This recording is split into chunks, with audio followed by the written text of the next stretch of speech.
प्रभु का वचन हमें सिखाता है कि हम प्रार्थना करें। एक सफल मसीही जीवन के लिए प्रार्थना बहुत जरूरी है।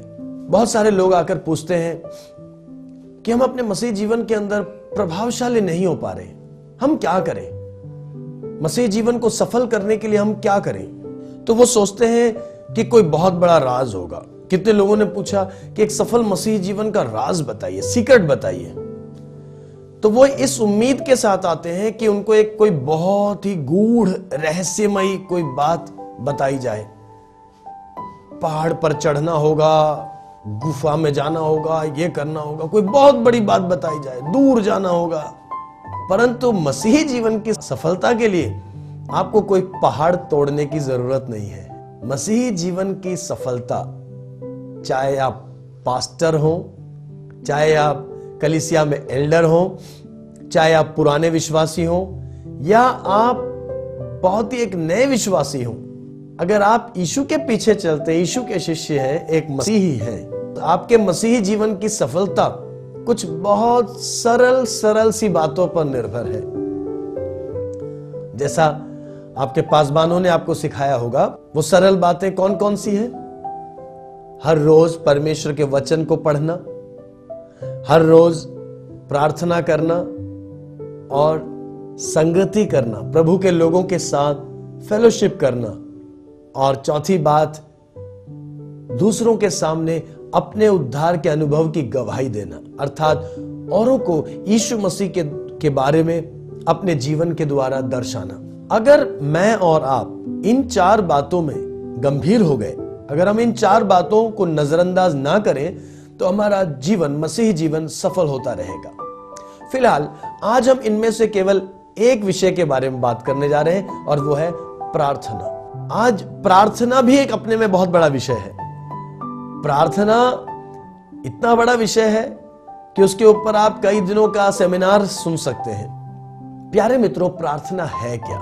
कितने लोग सोचते हैं प्रार्थना का मतलब है परमेश्वर के पास जाना और अपनी जरूरतों की एक सूची परमेश्वर को सौंप देना। मुझे ये चाहिए, वो चाहिए, ये चाहिए, शॉपिंग लिस्ट परमेश्वर के हाथ में थमा देना। पर प्रार्थना ये नहीं है। प्रार्थना के अंदर अपनी जरूरतों को प्रभु के सामने प्रस्तुत करना प्रार्थना का एक छोटा सा भाग है। प्रार्थना का पूरा अर्थ वो नहीं है। Prayer is communicating with God. प्रार्थना का मतलब है परमेश्वर के साथ वार्तालाप करना। कोई भी रिश्ता कम्युनिकेशन के ऊपर निर्भर करता है, वार्तालाप के ऊपर निर्भर करता है। कम्युनिकेशन के बगैर आप किसी भी रिश्ते को मजबूत नहीं कर सकते। जैसे हम अक्सर समझाते हैं, दांपत्य जीवन की सफलता के लिए, पति पत्नी के रिश्ते की सफलता के लिए आपसी कम्युनिकेशन, आपसी वार्तालाप बहुत जरूरी है। तो मुझे सुनने वाले प्रिय दर्शकों, इसी तरह परमेश्वर और हमारे बीच के रिश्ते के लिए, जिसको मसीह जीवन कहते हैं, हम कहते हैं ना, मसीहत तो धर्म नहीं है, अनुभव है, परमेश्वर के साथ चलने का अनुभव है। Christianity is not a religion but an experience of God, walking with God. अगर ऐसा है तो उस रिश्ते की मजबूती के लिए, उस रिश्ते की सफलता के लिए प्रार्थना एक अहम कड़ी है। प्रार्थना का जो सबसे अच्छा उदाहरण है वो यीशु मसीह ने दिया है। हम जानते हैं जब यीशु मसीह धरती पर आए तो 100% मैन बनकर आए, 100% मनुष्य।